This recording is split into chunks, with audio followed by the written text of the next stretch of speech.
오늘은 주의 종이 듣겠나이다, 주의 종이 듣겠나이다 라는 제목으로 말씀 나누도록 하겠습니다. 아들아 뛰어내려, 아들아 뛰어내려. 여러분 무슨 일일까요? 2층 집에, 어느 2층 집에 불이 났어요. 그래서 아빠와 엄마가 아이들을 데리고 집 밖으로 나왔는데 글쎄요, 막내 아들이 아직 2층에 남아서 울고 있던 겁니다. 그때 아빠가 막내 아들한테 소리친 거예요. 아들아 뛰어내려, 아들아 뛰어내려, 아빠가 잡아줄게. 그러나 아들이 울면서 소리칩니다. 아빠, 아빠 안 보여, 안 보여, 무서워, 무서워, 못 뛰겠어. 그때 아빠가 아들한테 말하죠.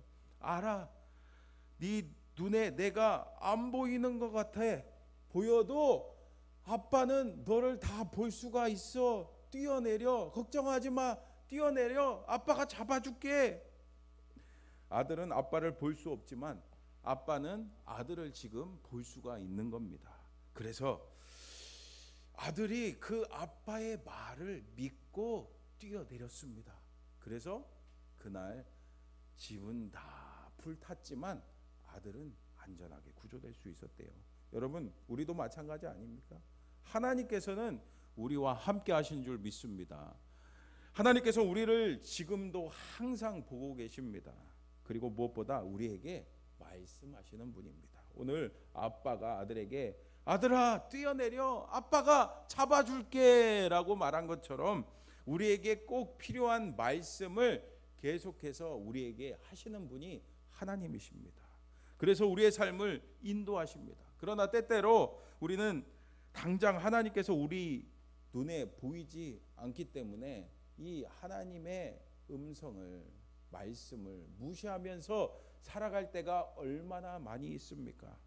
여러분 우리는 하나님의 자녀이기 때문에 하나님의 음성을 잘 듣고 하나님의 말씀을 잘 듣고 그 말씀의 인도함 가운데 살아야 될 줄 믿습니다. 오늘 사무엘 한번 보세요. 사무엘, 그는 200여 년간 계속된 사사시대의 마지막 사사요, 예언자요, 제사장으로서 왕 제도를 확립하고 사울과 다윗을 왕으로 세워서 이스라엘 왕국의 초석을 놓은 하나님의 사람이었습니다. 어떻게 해요? 그는 하나님의 음성을 듣는 사람이었기 때문이었습니다. 그래서 그가 하나님의 음성을 들으며 하나님의 말씀을 들으며 하나님의 인도하심을 받으면서 하나님께 쓰임 받을 수가 있었습니다. 그러면은 사무엘이 어떻게 하나님의 음성을 들을 수 있었을까요? 그리고 또 어떻게 우리가 하나님의 음성을 들으며 살아갈 수 있을까요?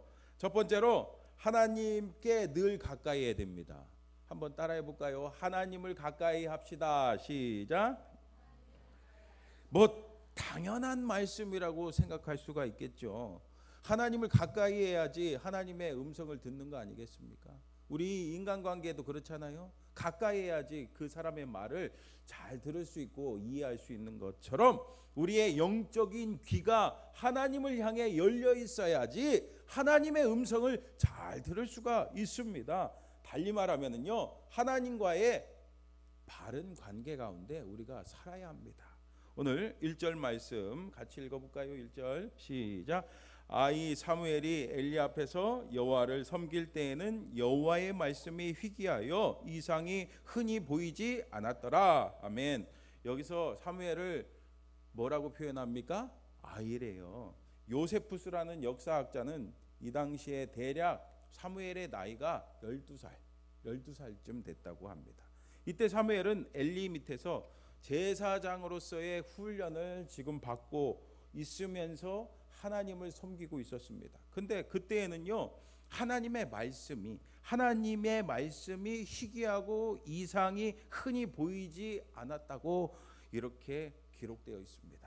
하지만 사실 이것은 정확히 말하면요, 하나님께서 말씀하지 않으신 것이 아닙니다. 앞서도 말씀드렸다시피 하나님께서는 예나 지금이나 계속해서 말씀하시며 우리에게 말씀하시기를 원하십니다. 그렇다면 왜 말씀이 희귀하고 이상이 흔히 보이지 않았을까요? 2절 말씀 같이 또 읽어볼까요? 시작. 엘리의 눈이 점점 어두워가서 아멘. 엘리의 눈이 점점 어두워져서 잘 보지 못했다고 합니다. 이 말씀을 읽으면서 엘리 제사장이 늙어서 점점 시력이 나빠지나 보다, 이렇게 생각할 수 있습니다. 하지만 이것은 단순히 우리 육신의 문제만 놓고 말씀한 것이 아니에요. 이것은 그의 영적인 그 상태를 대변하고 있는 말씀입니다. 앞서 사무엘상 1장에 보니까 한나가 자식이 없어서 고통 가운데 막 부르짖을 때, 그렇게 막 눈물로 이렇게 한나가 기도할 때 엘리 제사장이 뭐라고 했습니까? 예, 맞아요. 포도주에 취했다고 했어요. 또 자기의 아들들이 하나님 앞에 엄청난 죄를 지었는데도 불구하고 제사장 직분을 가지고 있는 아버지로서의 아무런 역할도 하지 못했습니다. 더군다나 앞서 2장에 보면은 하나님의 사람이 엘리에게 와서 그의 가문은 하나님의 심판을 받아 사라지게 될 운명이라고 알려줬습니다. 하지만 그 엄청난 말씀을 듣는데 아무런 조치도 취하지 않았어요. 어떤 회개를 한다든가, 자식들이 그렇게 죄지니까 그 얘기를 하면서 훈계를 한다든가 뭐 그런 것들을 하지 않았어요. 이 모든 것을 미루어 볼 때 그의 영적인 눈이 점점점 어두워져서 하나님의 음성을 듣지 못하고 있다는 것을 우리가 알 수가 있습니다. 반면에 오늘 사무엘 어떻습니까? 3절 말씀 또 읽어볼까요? 같이 시작. 하나님의 등불은 아직 꺼지지 아니하였으며 사무엘은 하나님의 궤에 있는 여호와의 전 안에 누웠더니. 아멘. 앞서 2절에 보니까 엘리는 어디에 누웠다고 했어요? 맞아요. 자기 처소에 누웠다고 했는데 사무엘은 지금 어디에 누웠대요? 맞아요. 하나님의 궤에 있는 여호와의 전 안에 누웠다고 말씀하고 있습니다. 그냥 아주 대놓고 엘리 제사장하고 지금 사무엘하고 지금 비교하고 있는 거예요.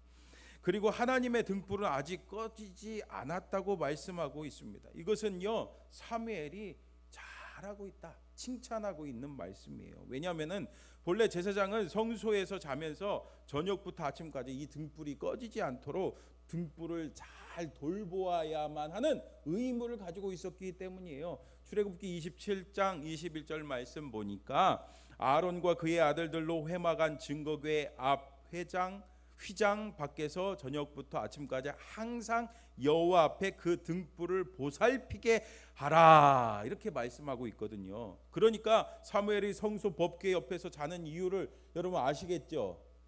그는 12살의 어린 나이인데도 불구하고 자신이 할 일, 자신의 임무, 그것을 아주 최선을 다하고 있습니다. 하지만 엘리는 제사장으로서 이 의무를 하지 않고 자기 집에서 그냥 편안하게 자고 있습니다. 그리고 자신이 해야 할 일을 그냥 어린 사무엘에게 맡겨버렸죠. 이렇게 사무엘은 비록 어린 나이지만 늙은 제사장 엘리를 대신해서 하나님께서 임재하시는 하나님의 궤 옆에 있는 여호와의 전에서 자면서 제사장으로서의 그 역할을 지금 충실하게 감당하고 있는 겁니다. 여러분, 그러니까 여러분도 객관적으로 딱 봤을 때 사무엘이 너무 기특하지 않아요? 그러니까 하나님께서 그 중심을 보십니다. 그 마음을 보십니다. 그 열심을 보십니다. 그 충성을 보십니다. 그래서 하나님께서 오늘 사무엘에게 말씀해 주시는 거예요. 음성을 들려주시는 겁니다. 그러므로 여러분, 어떻게든 하나님을 가까이 하시기를 축복합니다. 하나님을 가까이 하는 자에게 하나님의 음성을 들을 수가 있습니다. 예배 생활, 기도 생활, 말씀 생활, 전도 생활, 여러분 게을리하지 마시고 충성을 다하시기를 축복합니다. 그리고 무엇보다 하나님을 가까이 하는 일을 언제나 1등 하시기 바랍니다. 1등 하시기를 축복합니다. 오늘 시편 73편 28절 말씀 보니까 하나님께 가까이함이 내게 복이라, 내가 주 여호와를 나의 피난처로 삼아 주의 모든 행적을 전파리이다. 아멘. 이렇게 하나님을 가까이 하는 것이 복입니다. 하나님을 가까이 하는 자에게 하나님의 음성을 들려주실 뿐 아니라 오늘도 복을 주실 줄 믿습니다. 사무엘아 4절 말씀 보세요. 여호와께서 사무엘을 부르시는지라 그가 대답하되 내가 여기 있나이다. 하나님께서 사무엘을 부르십니다. 그런데 사무엘이 착각을 하죠. 전에 하나님의 음성을 들어봤을까요? 안 들어봤을까요? 못 들어봤으니까 착각을 했어요. 그래서 벌떡 일어나갖고 내가 여기 있나이다 하면서 막 달려가죠. 누구한테 달려가요? 하나님한테요? 아니죠. 오늘 말씀 보니까 엘리한테 막 달려가죠. 5절 말씀 또 같이 읽어볼까요? 시작. 엘리에게로 달려가서 이르되 당신이 나를 부르셨기로 내가 여기 있나이다 하니 그가 이르되 나는 부르지 아니하였으니 다시 누우라 하는지라. 그가 가서 누웠더니 아멘. 엘리 제사장에게 막 달려갔어요. 당신이 나를 부르셨길래 내가 이렇게 왔습니다 하니까 나는 부르지 않았어. 다시 가서 자. 그렇게 말을 하죠. 사무엘아, 사무엘아. 또 다시 두 번째로 하나님께서 사무엘을 부르십니다. 또 엘리에게로 막 달려갔어요. 또 안 불렀대요. 사무엘도 엘리 제사장도 못 알아챈 거예요. 이렇게 하나님께서 몇 번 말씀하셨대요? 3번이나 말씀하십니다. 사무엘을 부르십니다. 여러분 얼마나 하나님께서 말씀을 들려주시기 원하셨으면 3번이나 사무엘을 부르셨을까요? 여러분 이 대목에서 우리가 우리 하나님 아버지의 마음을 느낄 수가 있지 않습니까? 여러분 오늘날도 그렇습니다. 하나님께서는 이렇게 애타게 우리에게 하나님의 음성을 들려주기를 원하십니다. 여러분 이 시간에 아무개야 말씀하시는 그 하나님의 음성 듣기를 바랍니다. 엘리 제사장은 3번이나 똑같이 사무엘이 찾아오자 그제야 깨달았습니다. 8절 말씀 보세요. 같이 읽어볼까요? 시작. 여호와께서 3번째 사무엘을 부르시는지라 그가 일어나 엘리에게로 가서 이르되 당신 나를 부르셨기로 내가 여기 있나이다 하니 아멘. 엘리 제사장은 그제야 하나님께서 사무엘을 부르신다는 것을 깨달았습니다. 그래서 엘리는 사무엘에게 다시 하나님께서 부르시면은 어떻게 해야 되는지 가르쳐 주죠. 9절 말씀 보세요. 엘리가 사무엘에게 이르되 가서 누웠다가 그가 너를 부르시거든 내가 말하기를 여호와여 말씀하옵소서 주의 종이 듣겠나이다 하라 하니 이에 사무엘이 가서 자기 처소에 누우니라. 아멘. 엘리 제사장이 사무엘에게 알려주죠. 가서 누웠다가 하나님께서 다시 너를 부르시면 뭐라고 하라고요? 뭐라고 하라고요? 여호와여 말씀하옵소서 주의 종이 듣겠나이다. 여러분들도 이 고백이 있기를 축복합니다. 뭐라고요? 같이 해볼까요? 시작. 여호와여 말씀하옵소서 주의 종이 듣겠나이다. 아멘. 근데 여러분 여기서 우리가 조금 의문이 생기죠. 하나님께서는 얼마든지 사무엘에게 말씀을 통해서 사무엘아 사무엘아만 하지 마시고 내가 이 세상을 만든 하나님이다 이렇게 하실 수도 있을 텐데 그러지 않으십니다. 어떻게 하십니까? 엘리 제사장을 사용하십니다. 왜요? 사실 앞서서 말씀드렸다시피 엘리 제사장이 참 죄 많고 부족한 사람이지만 그도 하나님께 기름 부음 받은 제사장이기 때문이에요. 오늘날도 마찬가지입니다. 하나님께서는 저와 같은 하나님의 기름 부음 받은 목회자를 통해서 말씀하십니다.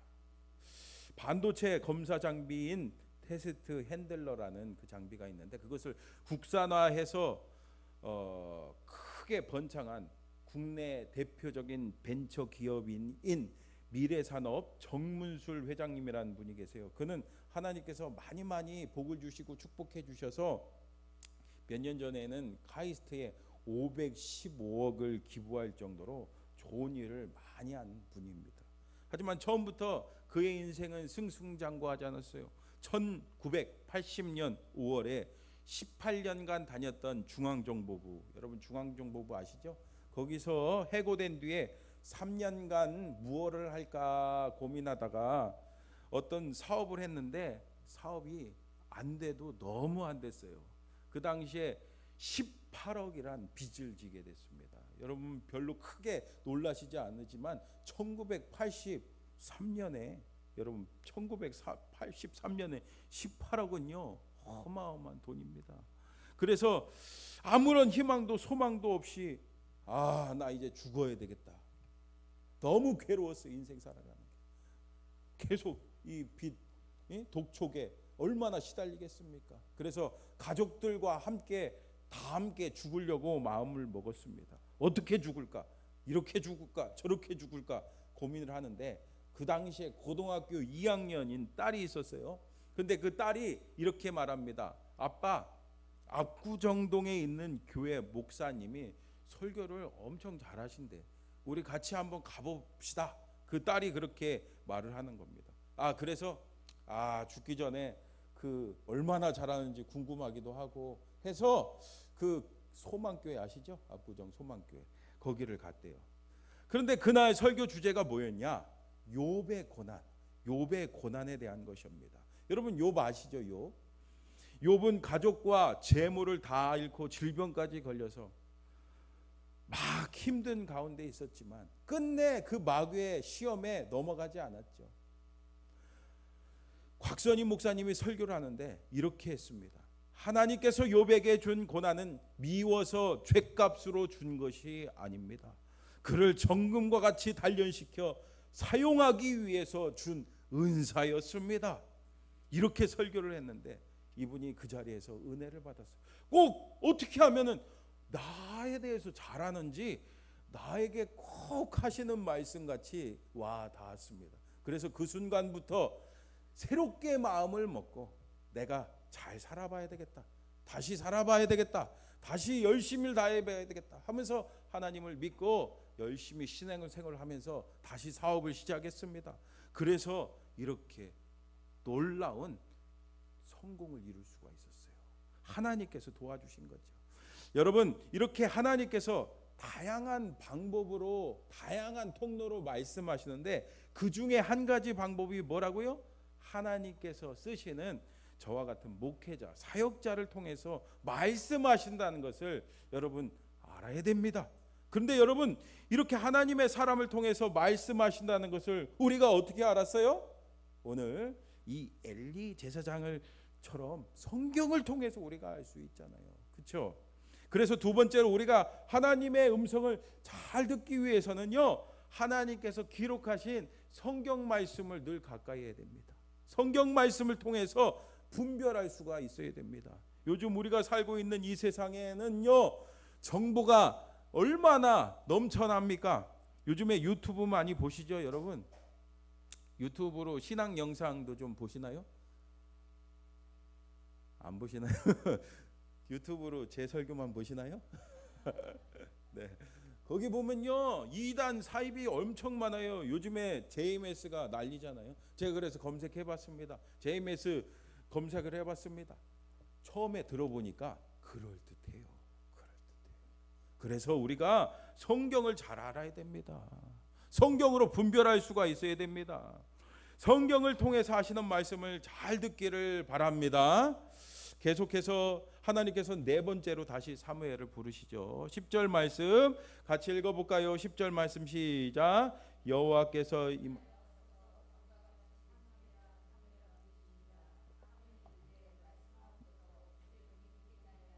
아멘. 하나님께서 사무엘아 사무엘아 부르십니다. 그러자 사무엘은 뭐라고 합니까? 엘리 제사장이 알려준 대로 말씀하옵소서 주의 종이 듣겠나이다. 아멘. 여러분 그렇습니다. 우리도 이 고백이 이 종의 마음이 있어야 됩니다.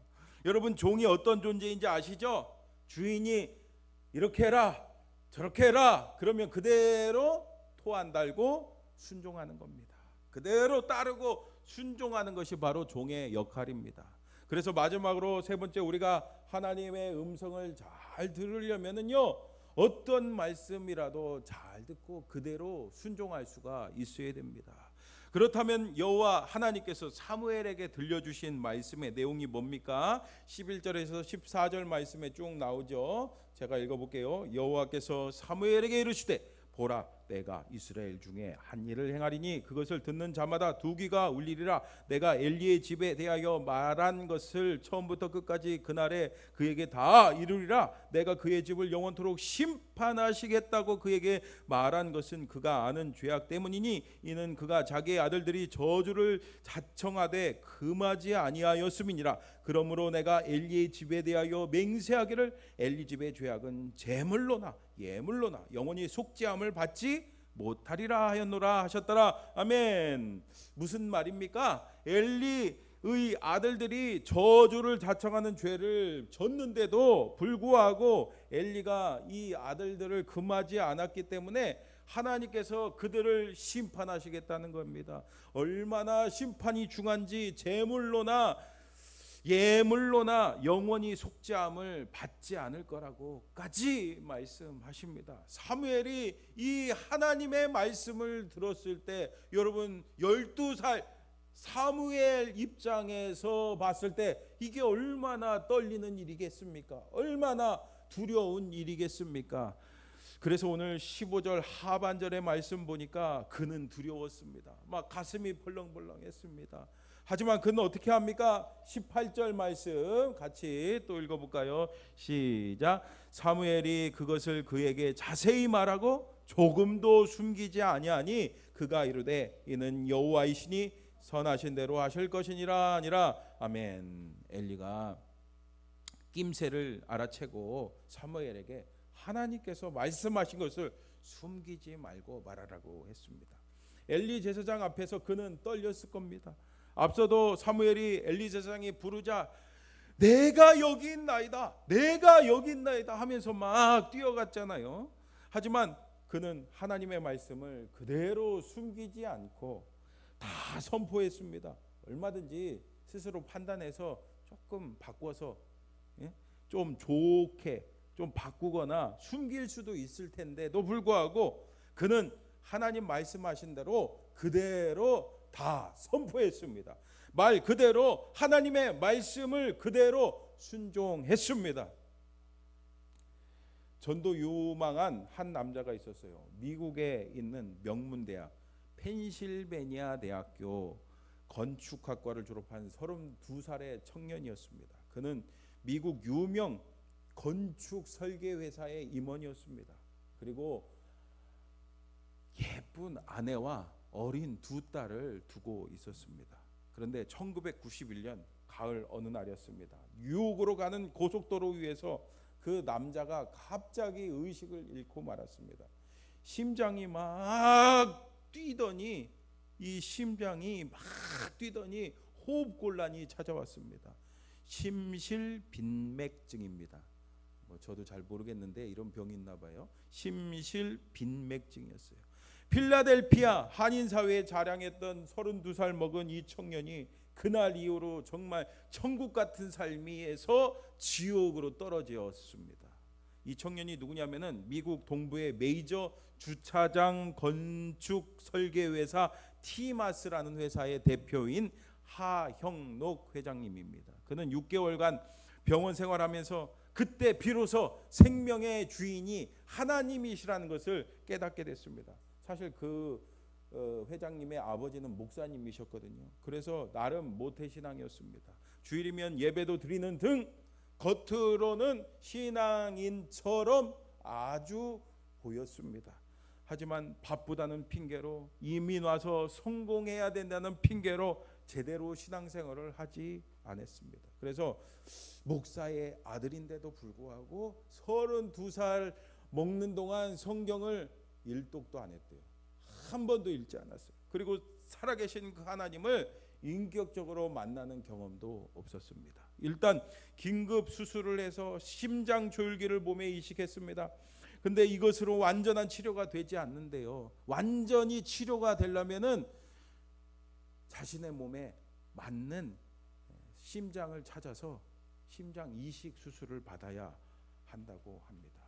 그러니까 이 사람으로서 아무리 돈이 많아도 이게 되지가 않잖아요. 자기 몸에 꼭 맞는 심장이 나타나야 되는데, 그러니까 하나님을 그때 의지할 수밖에 없는 거예요. 병원은 정말 광야 같은 곳이었어요. 병원 생활하면서 본격적으로 성경을 읽기 시작했습니다. 하나님께 성경을 읽으면서 기도하기 시작했습니다. 성경을 읽고 기도하며 하나님을 의지할 수밖에 없었던 거죠. 그런 그를 하나님께서는 외면하지 않으셨습니다. 여러분, 오늘날도 그렇습니다. 여러분, 하나님을 찾는 자를 하나님 만나 주실 줄 믿습니다. 그러던 어느 날, 이전에는 무심히 넘겼던 말씀이 마음에 들어왔어요. 그 말씀이 뭐냐? 마태복음 22장 39절 말씀입니다. 내 이웃을 내 자신과 같이 사랑하라 라는 그 말씀입니다. 이전에도 많이 들은 말씀인데, 이 말씀은 목사님이나 어떤 자선단체나 선교단체나 그 사람들한테만 해당되는 말씀으로만 생각했습니다. 근데 나와는 상관없는 말씀이었는데 이 말씀이 하나님의 음성으로 다가왔습니다. 하나님은 지금까지 이기적으로 살아온 그의 삶을 회개시키고 이제는 하나님의 사랑을 나누고 실천하는 삶을 살라고 말씀해 주셨습니다.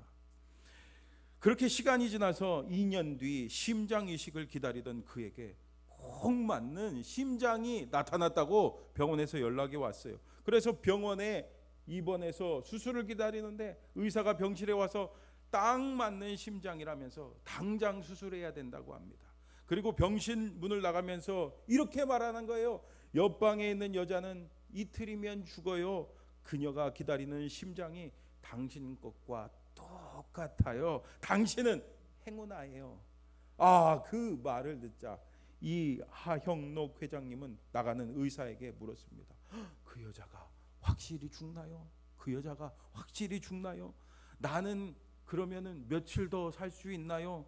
그 이야기를 이렇게 묻자 의사가 말했습니다. 옆방 여자분은 곧 죽고 당신은 일주일, 아니 길면은 한 3주 한 달은 더 살 수 있을 겁니다 라고 말했습니다. 그 이야기를 듣자 그가 말했습니다.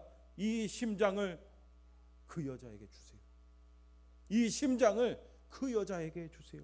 결국 의사는 안 된다고 막 뜯어 말렸지만 그를 이기지 못했고 심장은 1시간 만에 그 교통사고로 입원한 옆방의 여자에게 갔습니다. 여러분, 어떻게 그가 이렇게 할 수 있었습니까? 맞습니다. 그는 이웃을 사랑하라는, 사랑을 베풀라는 하나님의 음성을 들었기 때문입니다. 그 음성에 순종한 것이었죠. 그렇다고 그가 죽었을까요? 여러분, 죽었으면 제가 이야기도 안 하겠죠.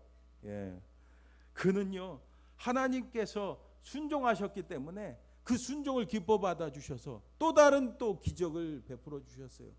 한 달 만에 똑같은 이 몸에 맞는 심장이 나타난 겁니다. 그래서 건강하게 수술받고 퇴원할 수가 있었습니다. 그는 다니던 회사를 그만두고 이제 정말 하나님 말씀에 순종해서 본격적으로 하나님 사랑, 이웃 사랑을 실천하며 살기 위해서 로아스라는, 아까 앞서 말씀드렸죠, 그 주차 건설 회사를 세웠습니다. 그리고 순종하는 그에게 하나님께서 복을 주시는데 정말 놀라운 복을 주세요.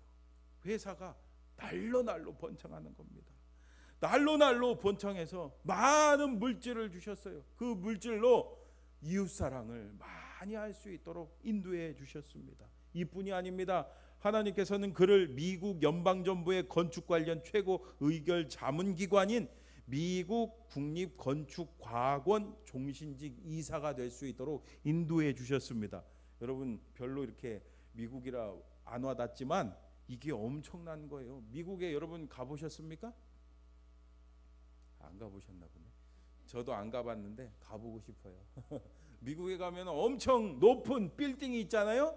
그런 것들을 지어지려면은 통과가 돼야 되잖아요. 그 통과시키는 역할을 하는 거예요. 여러분, 그렇습니다. 오늘도 하나님께서는 순종하는 자를 찾으십니다. 순종하는 자를 통해서 놀라운 일들을 행하여 주십니다. 사랑하는 성도 여러분, 오늘 우리 하나님께서는 어제나 오늘이나 내일이나 동일하게 우리에게 말씀해 주시는 아버지 하나님이십니다. 하나님을 늘 가까이 함으로써 하나님의 음성 잘 듣고 그 말씀에 순종해서 크게 복받고 하나님께 크게 쓰임받는 저와 여러분 다 되시기를 주님의 이름으로 축원합니다.